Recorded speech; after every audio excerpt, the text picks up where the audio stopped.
इस कहानी में जो ने बैग को पाने के लिए किस किस से पंगे नहीं लिए। बेंजी मारा गया। पीच उसके रास्ते में आई तो पीच पर भी उसने हमला कर दिया। जो को लगा कि पीच मर गई। घर आकर जो को रॉन से मार खानी पड़ी। तभी बैग ने फोन करके बता दिया कि पीच का एक्सीडेंट हुआ है और उसे बचाने की कोशिशें की जा रही हैं।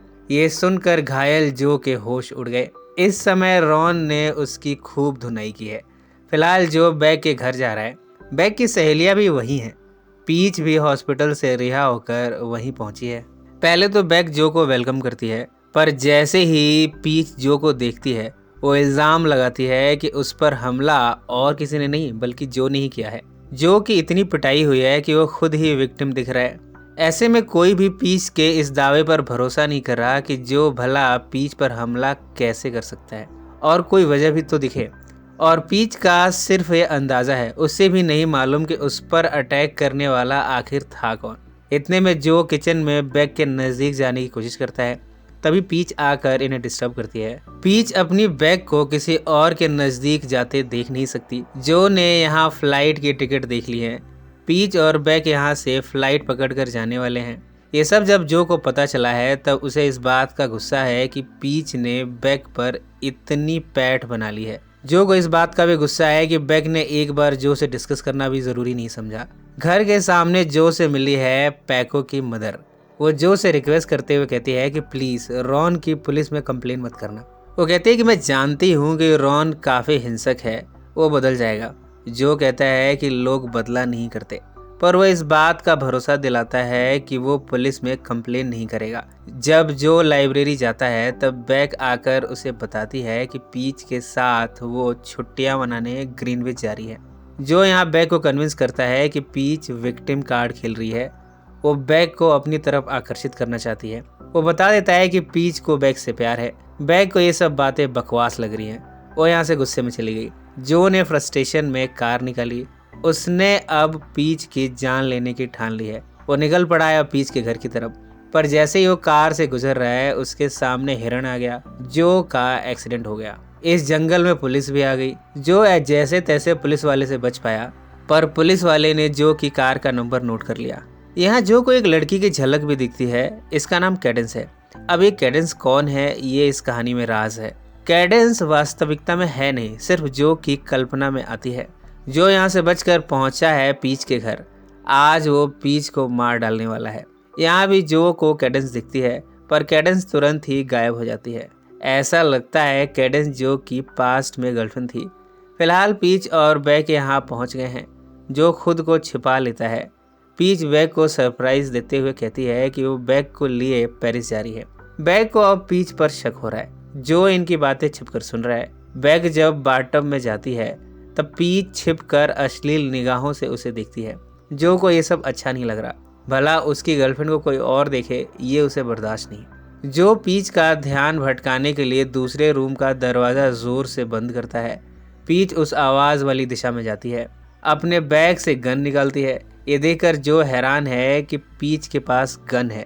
पीच ने ये गन छिपा दिया। फिर वो अपने फ्रेंड राज का वेलकम करती है। पीच ने बैग के ड्रिंक में कुछ मिला दिया है। बैग इसे पीने के बाद होश खोने लगती है। पीच और राज उसे बेड पर मसाज देते हैं। इसके दौरान पीच बैग के साथ संभोग करना शुरू करती है। जो बेड के नीचे छुपा इन सब पर नजर रखे हुए है, पर राज, पीच और बैग इनमें से किसी को नहीं मालूम कि इस घर में कोई चौथा भी है। पीच बैग को पुश करके कहती है कि उसे सिर्फ बॉडी मसाज चाहिए था और कुछ नहीं। बैग यहाँ से चली गई। वो जो को मैसेज करती है कि वो उसे मिस कर रही है। जो की खुशी का ठिकाना नहीं है मैसेज पढ़कर। इधर बेड पर पीच और राज आपस में संभोग कर रहे हैं।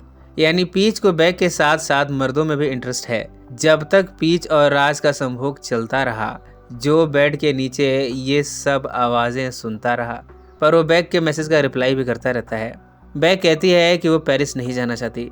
जो मैसेज के जरिए उसे प्रॉमिस करता है कि वो उसे कहीं नहीं जाने देगा। पीच राज के साथ संभोग करने के बाद पहुंची है बैग के पास। बैग उसे कहती है कि वो पेरिस नहीं जाएगी। पीच उसे फोर्स करती है।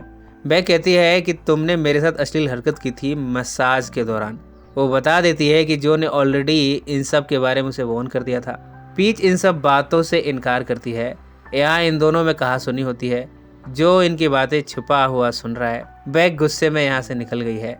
अब शायद वो पीच से कभी नहीं मिलना चाहती। कैडेंस फिर से जो से मिलने आई है। कैडेंस जो के हाथ की गन मांगती है। जो कहता है कि तुमने मुझे चीट किया था सिर्फ पैसों की वजह से, अब तुम यहाँ से चली जाओ। इतने में पीच आकर जो को हिट करती है।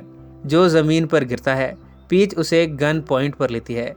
वो पूछती है कि तुम मेरे घर में यहाँ क्या कर रहे हो। जो यहाँ से भागने की कोशिश करता है। पीच उस पर गन चलाती है। गोली जो के पैर में लगी है। पीच जाकर देखती है कि जो की सांसें बंद हैं या नहीं। उसे लगा कि जो मर गया, पर जो ने बड़ी चालाकी से पीच को पकड़कर जमीन पर गिरा दिया। फाइनली जो ने यहाँ पीच को मार दिया है। ये मामला पुलिस तक पहुंच गया है। इत्तेफाकन पुलिस वाला भी वही है जिसने जो को एक्सीडेंट के वक्त देखा था। पुलिस की टीम पीच के घर की छानबीन करती है। पीच के बेड पर संभोग से जुड़े एक खिलौने मिले हैं, यानी इस मामले में राज को भी घसीटा जाएगा। इधर जो घटना स्थल से भागकर पैको की मदर के पास पहुंचा है। जो ने पास में रॉन की कंप्लेंट पुलिस से नहीं की थी। इस बात का एहसान उतारने के लिए पैको की मदर जो की मरहम पट्टी कर रही है। वो जो से इस एक्सीडेंट के बारे में जानना चाहती है, पर जो बताना नहीं चाहता। इन सब बातों में एक हफ्ता गुजर गया है। बैग पीच की मौत पर सदमे में है। जो उसे कंसोल करने आता है। जो खुश है कि उसकी राह की सबसे बड़ी रोड़ा हट चुकी है। पर क्या वाकई में ऐसा है? अब क्या जो बैग को हमेशा के लिए पालेगा, या फिर बैग को जो की हकीकत का पता चल जाएगा? इन सब सवालों के जवाब अगले हिस्से में मिलेंगे। सो फ्रेंड्स, फिर मिलेंगे जिंदगी के किसी नए मोड़ पर।